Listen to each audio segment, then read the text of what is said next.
I'm Adam Maness. And I'm Peter Martin. And you're listening to the You'll Hear It podcast. Daily jazz advice coming at you. Coming at you. Today's episode is sponsored by Anytune, a music player built for musicians.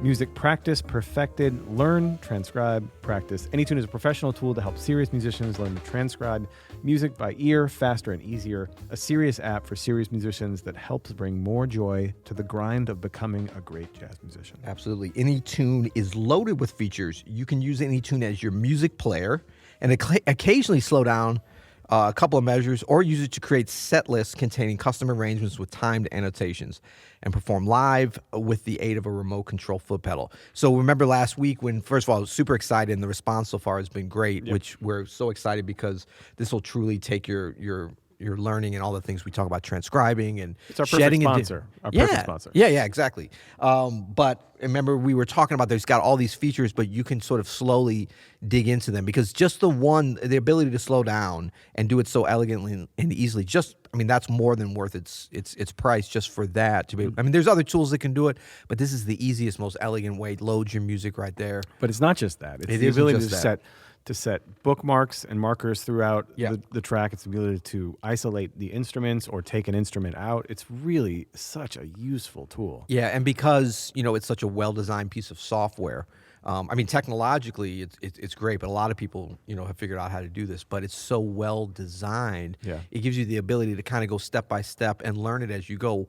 So you don't have to just be studying the app. You're studying music from as soon as you use it, which is what it's about. Yeah, that's the beauty of a great UI, isn't it? Is that you don't feel like you have to learn, so we use, and I'm going to call some people out here, Let's do it. Something like Sibelius. Ooh, not our sponsor. Not our sponsor, and definitely won't be after this episode because the UI is terrible and it's hard to use and it's the worst to figure out. It's very simple commands. Yeah.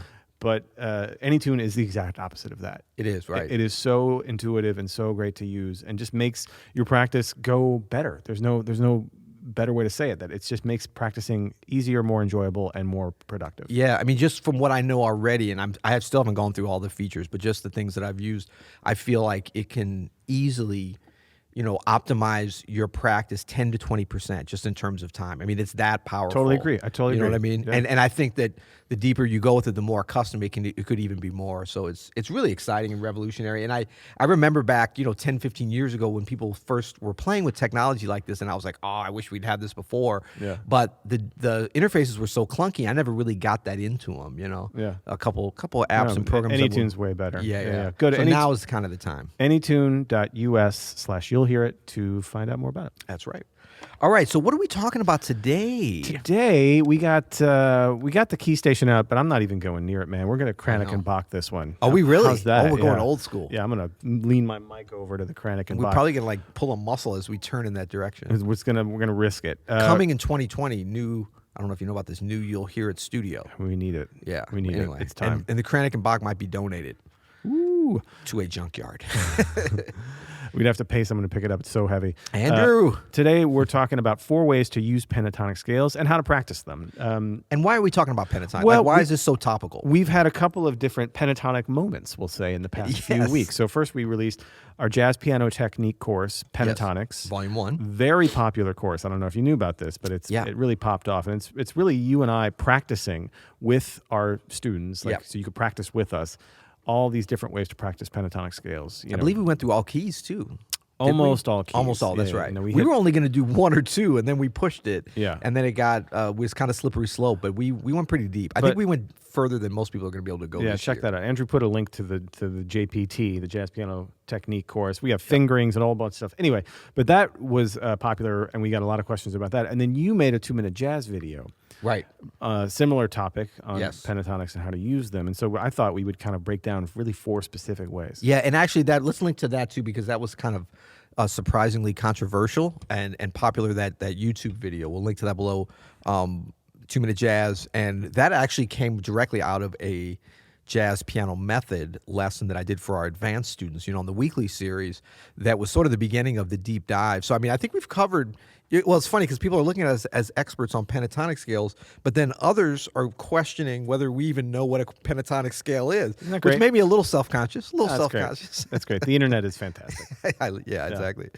So maybe we should start there. What is a pentatonic scale, Adam? Well, a pentatonic scale, as I know it, is a 5-note scale, hence pent. Now, I think about these from a major perspective. So if I'm thinking of a C pentatonic, I'm actually thinking C, D, E, G, A, right? That is Commonly called the major pentatonic scale, if I'm not also incorrect. called the major pentatonic. Okay, I sorry. don't know. No, but that's the way I think of it. Yeah. Now, I know you think of, if someone says C pentatonic, you're thinking of what I would consider the minor Right. pentatonic, which is C, E flat, F, G, B flat. I would consider that like the E flat major pentatonic. The relative minor pentatonic would be C. Right. But they're both correct in a way.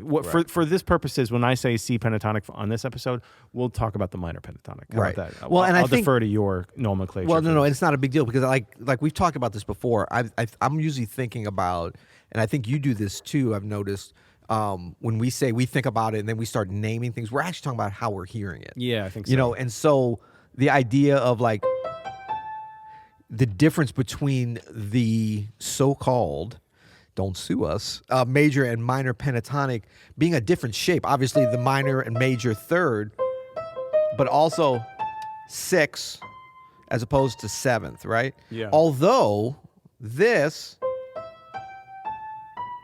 technically, that's a major pentatonic scale, not to muddy the waters, because it's 5 notes, right? 1, 2. Oh, you just gave me a big look. 1, 2, 3, 4, 5. That's a pentatonic scale. Blowing Mind my blown. mind. Well, no, over I'm here. saying this It's because just people are like, well, this you can have a lot of pentatonic scales. It just means 5. Yeah. But as you said, for our purposes, we're talking about, and I think it's easier to hear it in relation to that. That's part of the reason I always think about the relative, So that's E flat, sloppily played. Thank you.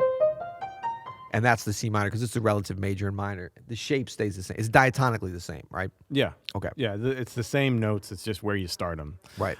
So for the purpose of this episode, when we say C pentatonic, we're talking about the minor version, Yep. right? Or also called E flat. One quick question. Is that related to the demonic pentagrams from the 1980s?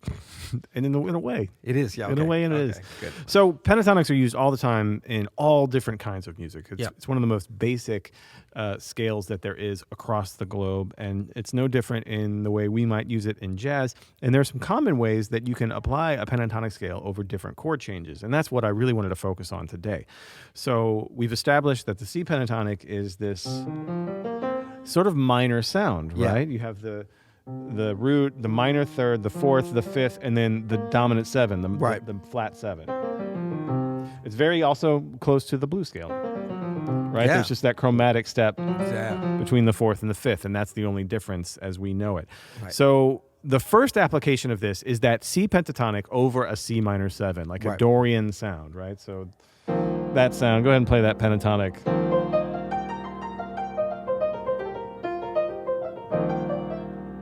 Oops, sorry, slipped off. That's number 1. That's like level 1. You hear high school kids playing this poorly. Well, level 1 would actually just be going up and down, not all the hip stuff I just did. Sorry. Right. Well, no, we'll get there. Because we have and how to practice them too, right? Okay. So how do we practice these pentatonic scales? Now, in our technique course, you came up with this brilliant idea, if I do say so yourself, where when we're practicing as a scale, we practice going up diatonically. And then when we come down, we practice different patterns. I think the first one you have is so just again using all the notes from the pentatonic scale, but just going up and then skipping and going up and skipping. Up 1, down 2, up 1, up 1, down 2. Very common pattern, and you hear this all the time. So if I were to practice this just like we do in the technique course, it would be.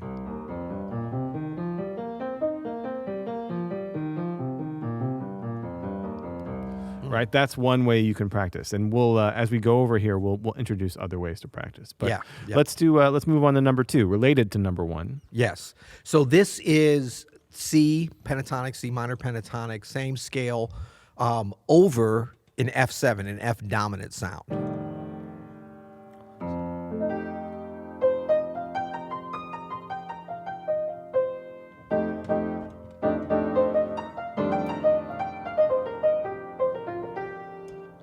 Exactly. So this is related because you hear this sound, whether you're playing like Passion Dance, or some kind of modal dominant chord sound. This is an option for you on a dominant chord. Like you wouldn't play this on you would play this on an F blues in certain situations for sure.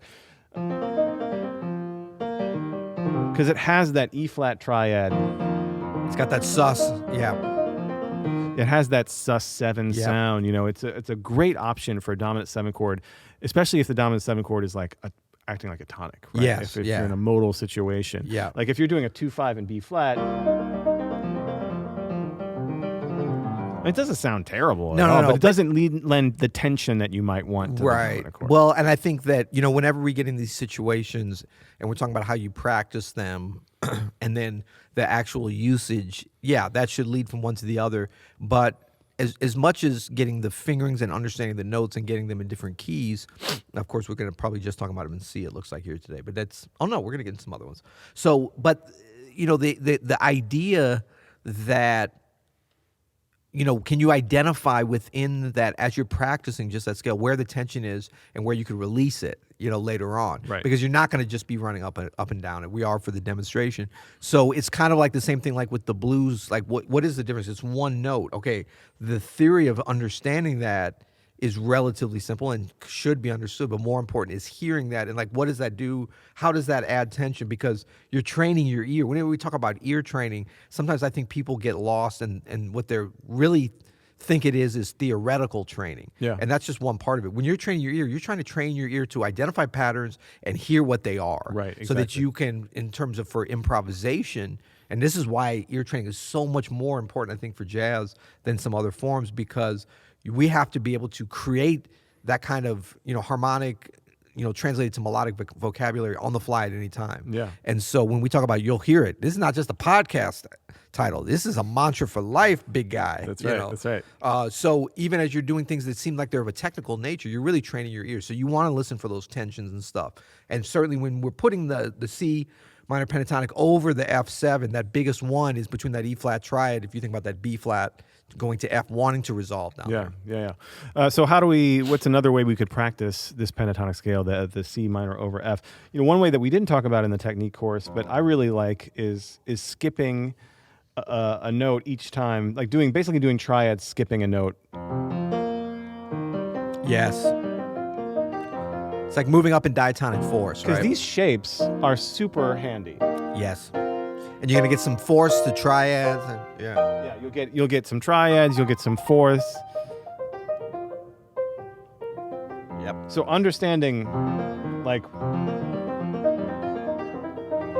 and I'm not just moving up in fourths, like you said. We're moving up in the scale diatonically. Hey, buddy, don't play too fast. They're gonna flame you on YouTube, man. I've been the recipient. So if I'm starting on C, like I'm skipping the E flat, I'm going C, F, then I'm skipping the G and B flat, and then I just move that up the diatonic scale. Yeah. And because of the nature, as opposed to an octatonic scale, you get much more varied shapes as you move diatonically through the pentatonics. That's exactly right. And you can do any shape like that. That's what's so great. You can like skip one and then skip two, and you know what I mean? It gets you all different kinds of cool clusters and stuff like that. Just another idea to practice. And hey, listen, when we say like practice it this way, we really just like are constantly thinking up of new ways to practice this stuff anyway. It's not like everybody practices it the same way. Like the whole point of getting your own sound is finding your own sort of patterns and exercises and ways to think about things so that you can achieve a personal sound. Right. And there's always that connection between, application in an improvisational setting and practicing, the technical practice to get something into your hands as a pianist or any instrument. Yeah. As a vocalist, there's the technical command, but that's why this ear training should be a part of all of your practice. Don't be like, I'm going to practice ear training and quiz myself for 10 minutes, and then I'm going to move on. No, ear training is the thing that holds it all together, and that just means listen. Yeah. And that's why we always like, number one, listen, is because that's the bridge that will actually make your application hip. Yeah. Otherwise, you're just going to be running up and down the stuff the way we show you, which is fine, but that's not really... Make it your own. Make it your own, exactly. All right, so number 3 is we have a G major pentatonic. Whoa. Over a C major 7 or C major 9. So... Okay. When we have a C major 9 chord, You're forgetting one note there. Oh, I sure. Like that, right? That's right. So, and these are really note choices that you can have. So if we had That was a noteworthy choice you made. Noteworthy choices, and we're even going to go Duly next level on the noted. next one. But you could just go on a C major chord, like a C major, but that's a little square. Yeah, very square. Right. It's kind of an older sound, but you hear cats With a Z. running these pentatonic scales based off the fifth. Lament. Again, you can practice these by going up. So I'm going up a G major pentatonic, G, A, B, D, E, Yeah. over C. 1, 2, 3, 5, 6. This time maybe come down. I liked your way from the technique course, down, up. Yeah. That's a nice one. Right? That's a You're nice going, skipping one down and then going up and Yeah. skipping one and coming down. Yep. So, yeah. Good stuff. I like it. So that's G major. And do you ever think about it like 1, 2, 3, 5, 6? That major pentatonic? Like the interval, the scale tones?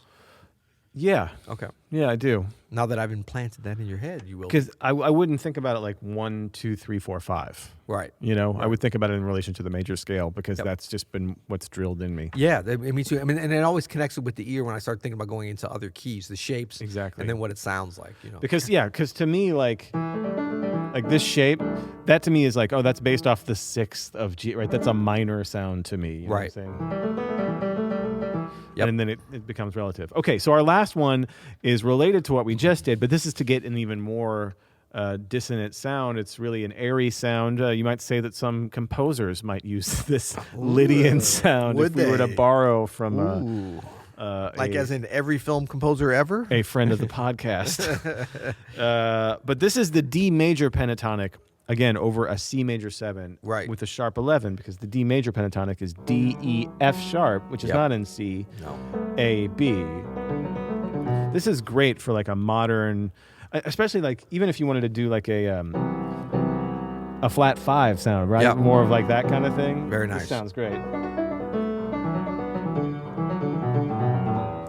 Again, you could practice this by going up, and one of the patterns we used was just coming Go up to the ninth, right? You can go up to the Yeah, ninth yeah. and then come down. That kind of coming down in groups of 4 is very common, especially in pianists, because we have these. Because we have 4 fingers. Oh, no, we have 5. 4 fingers and a thumb. Yeah. That's right. That's right. Good. So I those are love kind it. of 4 basic ways to use pentatonic scales and 4 different ways you can practice them. Check out Peter's 2-Minute Jazz link below, all about pentatonics. Check out our course, Jazz Piano Technique. Yep. Pentatonics, where we practice pentatonics just like this. Yep. And yeah. That's good. Yeah, and actually, I think those, at least the first way we were talking about over the C pentatonic, C minor pentatonic, over C minor on the YouTube vid. You see a link in there. You can look at we added fingerings because people were really asking about that. So I did People more love the fingerings. Yeah, I never learned pentatonic scales with fingerings. That's okay. Yeah, me neither. I'm an old guy, but that's cool. But we got them in there, so you can check that out and download that. And what else we got? I think we nailed this pentatonic thing, man. We did nail it. It still feels fresh to me though. You know what's The pentatonic sound is such an optimistic sound. Yeah, so look, it's time for holidays, but a lot of folks have time off. And so, if you have a chance, first of all, we like to invite you to the giveaway. We've been talking about it a little bit, but probably not enough considering how big it is, over $10,000. If you go to, we're not giving it in cash, but we're giving it invaluable Open Studio Jazz information and courses and inspiration. Well, you're getting everything ever, Yeah, which is a lot. even now, but into the future too. Yeah, it's a very valuable gift. Yeah, we can't even really put a dollar figure on because we don't know what it's going to be. And first prize, you get everything ever, and you also get a Skype lesson. Yes. Possible Now that we can put a value on, $5. But the rest, priceless. with right? either Peter or me. I would go I was with looking Peter for if the I were list. you. No, yeah, you can do either one of us or both. We could do it. We could, do it like we do the thing. Sure. But so if you go to openstudiojazz.com, scroll down, you'll see a big link there to sign up. And we have a bunch of different ways you can sign up. It's very easy. The way we recommend for You'll Hear It listeners actually is to leave us a rating and review, and you get like 2,000 or 4,000 entries or something. That's the way you crazy. can get an entry to the sweepstakes, yeah. Or the giveaway. The giveaway. It's not a sweepstakes. Sorry. Hey, what do you even know know what about that what do you know about the Piano Access Pass? Piano Access Pass has just dropped, and it is very exciting because this is an instance of us listening to our members, and some folks were a little bit confused. Yeah. Well, you know what it was? We always felt like the more we give you, the better, but I totally get it. It's Yeah. like you need a little bit of focus. So we have a lot of piano fans. We have a lot of piano members, and so we put together for the first time ever a Piano Access Pass, a membership ongoing situation where you can get access to just the piano courses. Yeah, all the piano courses we've already produced, which are substantial, and any course we would produce in the next years to come. I mean, it really covers you cradle to the grave, I would say, like novice to advanced, you know. I should say so. Yeah, already it covers. And yeah, like you say, the new stuff coming. We've already got 2 great Jeff Keyser courses on there and a very exciting arranging course coming. For sure. We have the brand new Brazilian jazz piano from Elio Alves is available. And then our the cool thing about this, and I think why folks are going to be interested and we're asking for it, is that you know, you've got the beginner courses as part of it. So even if you're an advanced player, but you feel like, oh, I want to go brush up on some beginner stuff, you've got access to the comprehensive jazz piano for beginners, where you can really go to those foundational skills, jumpstart, jazz piano jumpstart, I should say. And all that. Even LeBron is practicing free throws. So you know what I'm saying? You got to go back to the fundamentals. Exactly. Loving the fundamentals. Okay, so we've got that, and then tomorrow, well, you know what? Should we go ahead and do this today? Do it. Man, we are like, have you ever said, what if I was like, should we go jump off the cliff? Let's go. You go first, I'll follow. No, so we wanted to do something special for our You'll Hear It listeners, so thank you for staying and listening to the end. And first of all, like we said, join us tomorrow. We have a very exciting episode coming up tomorrow as well. But you know, we're going to be doing some really big promotions beyond just the giveaway at Open Studio Jazz, and we know a lot of you are interested in coming on for maybe the Piano Access Pass or something. Come get it. So we're going to do some really good deals, but we're doing something special just for our You'll Hear It listeners. You don't need to share this with anyone. I mean, you can't. We can't stop you, but we're going to do a very special coupon code that's going to take a big discount. We're not even going to tell you how much it is, but it's going to be bigger than everybody else is getting, and we're doing a big one for everybody. So should we give the code today or make them come back tomorrow? Let's make them come back tomorrow. Make them. Yeah. Not make them. Yeah, I guess it is. I mean, make 'em. listen in to the. You got nothing to do. What are you going to clean your house a little bit in the morning? Yeah, you know, that's true. You got people coming over. Yeah. Maybe you're cooking. You know what? We're going to give them a hint. A tofurkey. Yeah, we're going to tell them tomorrow Okay. at the very beginning of the episode, or no, at the end, so that they'll listen. But let's give them a hint. Okay. Have you guys ever heard us say number one? What happens after one of us says number one? That's the coupon code for the biggest discount, the special You'll Hear It discount. I mean, if you can figure it out, go get it. That's right. And until tomorrow, You'll hear it.